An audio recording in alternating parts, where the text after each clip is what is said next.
Bonjour et bienvenue dans l'édito de Camille. L'édito de Camille, c'est chaque jour un point sur les actualités publiées sur le site d'Info Chrétienne.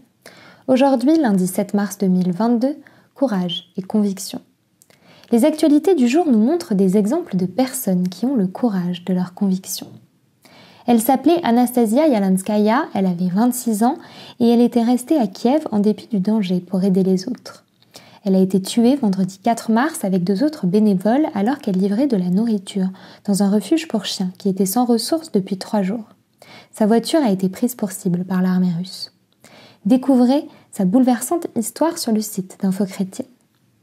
À Chicago, où la violence armée est un véritable fléau, le pasteur Corey Brooks campe dans le froid glacial depuis le 20 novembre pour sensibiliser la population à ce sujet. Grâce à son action, il espère collecter 35 millions de dollars pour construire un centre social et culturel et faire changer les choses. Après 100 jours, il a annoncé qu'il continuerait de dormir dehors tant que son objectif ne serait pas atteint.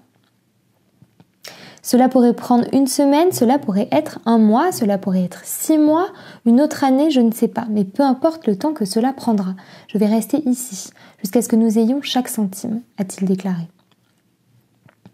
Chu Jingxia est une chrétienne chinoise qui a un projet pour le moins ambitieux puisqu'elle cherche à rencontrer le président Xi Jinping pour lui dire d'accepter Dieu et de se repentir publiquement. Après une nouvelle tentative, elle vient d'être accusée d'avoir fomenté des querelles et provoqué des troubles et a été arrêtée. Mohammad Kassé est un youtubeur chrétien qui vit en Indonésie.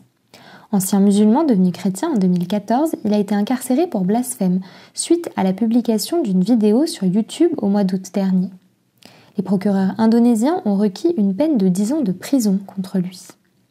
Une peine jugée sévère dans un pays où la loi sur le blasphème prévoit 5 ans d'emprisonnement maximum, ce qui, selon International Christian Concern, met en évidence la discrimination à l'encontre des chrétiens dans le système judiciaire indonésien. Voilà pour les nouvelles du jour, je vous invite à vous rendre sur le site d'Info Chrétienne pour en savoir plus. Je vous souhaite une très bonne soirée, soyez bénis.